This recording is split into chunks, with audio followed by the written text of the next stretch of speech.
Hello my dear student, কেমন আছো? আশা করি সবাই ভালো আছো এবং সুস্থ আছো। তোমরা থাম্বনেল দেখে বুঝে নিয়েছো আজকে আমরা আলোচনা করব হিমালয় দর্শন। এর আগে আমরা বিভিন্ন গদ্যাংশ পদ্যাংশ আলোচনা করেছি, বিভিন্ন রকমের ব্যাকরণ আলোচনা করা হয়েছে। যারা দেখোনি তারা প্লেলিস্টে দেখে নিতে পারো।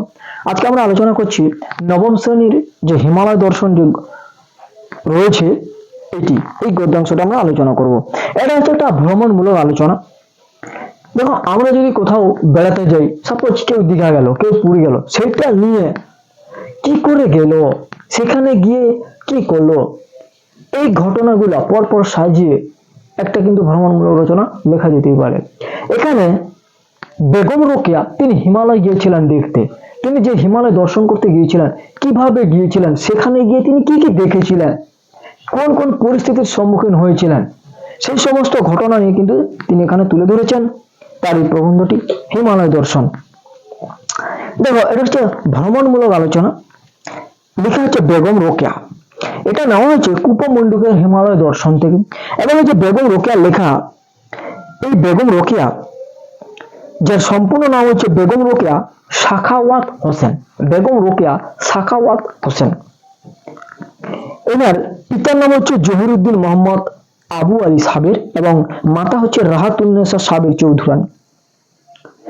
এই রবীন্দ্র যুগে যে কয়জন মুসলিম মহিলা বাংলা সাহিত্যে সাধনা করে খ্যাতি অর্জন করেছিলেন, তাদের মধ্যে অন্যতম হচ্ছে বেগম রোকেয়া। দেখো, এই হিমালয় দর্শনে প্রথমেই রয়েছে যে যথাসময় যাত্রা করিয়া শিলিগুড়ি স্টেশনে আসিয়া পৌঁছিলাম। তাহলে যে সময় বলা হয়েছিল, সেই সময় যে যথাসময় যাত্রা করিয়া শিলিগুড়ি স্টেশনে আসিয়া পৌঁছিলাম। এবং শিলিগুড়ি হইতে, এই যে শিলিগুড়ি হচ্ছে একটা মানে শৈল শহর উত্তরবঙ্গের। তো উত্তরবঙ্গের একটা প্রসিদ্ধ শৈল শহর এবং রেলওয়ে জংশন, সেটা হচ্ছে শিলিগুড়ি। এগুলা 1 নম্বরের শর্ট প্রশ্ন থাকতে পারে।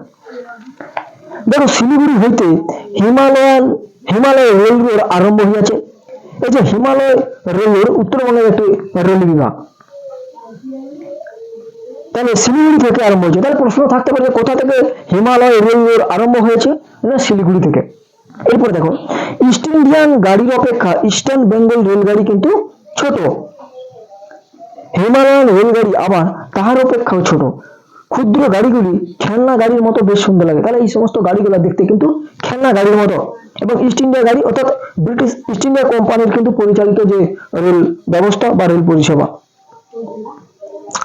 দেখো, আর গাড়িগুলা খুব নিচু, যাত্রীগণ ইচ্ছা করলে চলিবার সময়ও অনায়াসে উঠিতে নামিতে পারেন। তাহলে এই যাত্রীগণ মানে রেলগাড়ি এত ছোট, মানে যাত্রীগণ যারা যাচ্ছে যাত্রীরা তারা ইচ্ছা করলে উঠিতে নামিতে পারে, উঠতে নামতে কিন্তু পারে অনায়াসে। আমাদের ট্রেন অনেক আঁকাবাঁকা পথ অতিক্রম করিয়া ধীরে ধীরে উপরে উঠিতে লাগিল।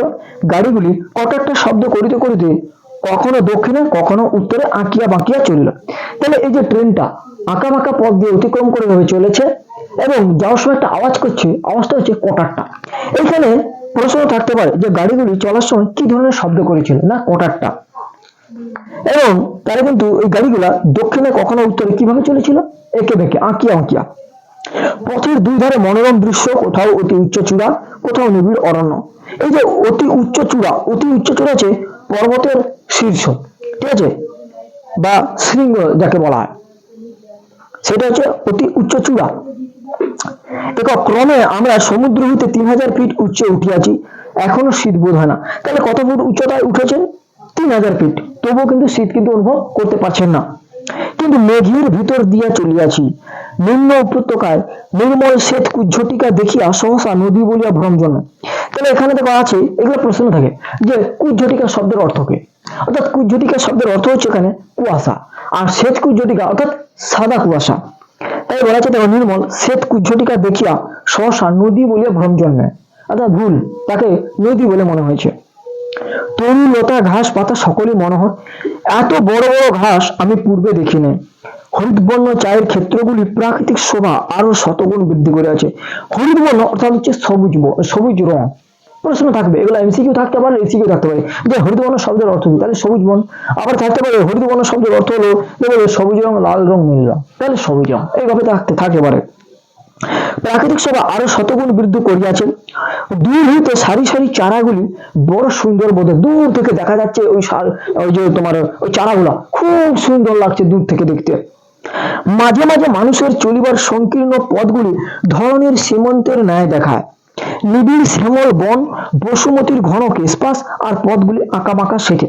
অর্থাৎ মাঝে মাঝে মানুষের চলিবার সংকীর্ণ পথগুলি ধরনের সীমান্তের ন্যায় দেখায়, এখানে স্মৃতি রয়েছে। অর্থাৎ দেখো, দুদিকে প্রাকৃতিক দৃশ্য বর্ণনা রয়েছে এবং মাঝখানে মানুষ কিন্তু চলাচল করছে, এটাকে স্মৃতির মতো মনে হয়েছে।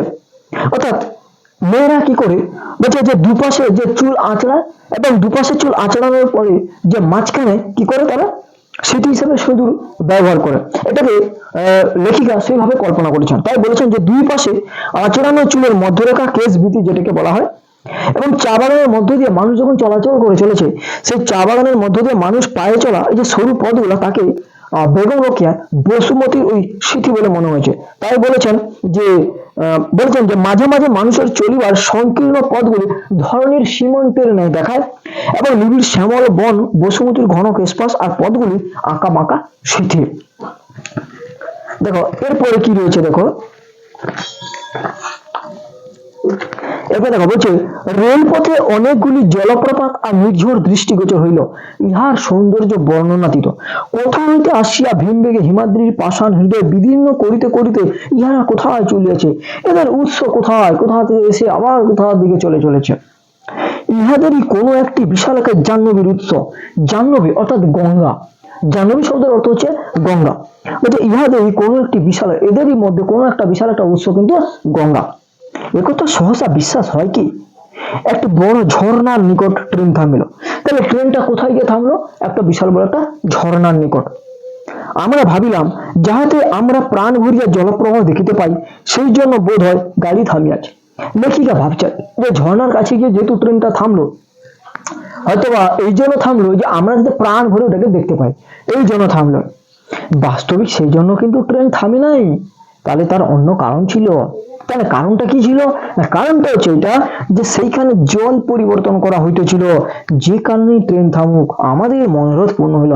বলছি যে কারণে ট্রেন সেখানে দাঁড়াক না কেন, যে কারণে ট্রেনটা সেখানে থামুক না কেন, আমার মনের আশা কিন্তু পূর্ণ হলো, আমাদের বলছে মনোরথ কিন্তু পূর্ণ হইল। এখন আমরা 4000 ফিট ঊর্ধ্বে উঠিয়াছি, তবু শীত অনুভব করি না, কিন্তু গরমের জ্বালায় যে এতক্ষণ প্রাণ কণ্ঠাগত ছিল, সে জুলুম হইতে রক্ষা পাইলাম। অল্প অল্প বাতাস মৃদু গতিতে বইতেছে। তাহলে এটা আমরা আজকে হিমালয় দর্শনের পার্ট 1 আলোচনা করলাম। এরপর আমরা পার্ট 2 নিয়ে আসবো।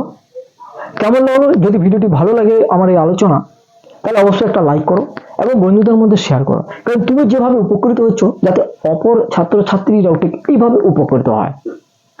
আর যারা চ্যানেলটিকে সাবস্ক্রাইব করনি তাদেরকে রিকোয়েস্ট করব, আমার এই নতুন চ্যানেলে যারা দেখছো তারা সাবস্ক্রাইব করে পাশে থাকো, তাহলে আমি আরো ভিডিও বানাতে কিন্তু আরো আগ্রহী হব। ঠিক আছে, আজকে এই পর্যন্ত। আর পার্ট 2 দেখার জন্য ভিডিওটি অবশ্যই কি করবে, চ্যানেলটিকে গিয়ে সাবস্ক্রাইব করে রাখো।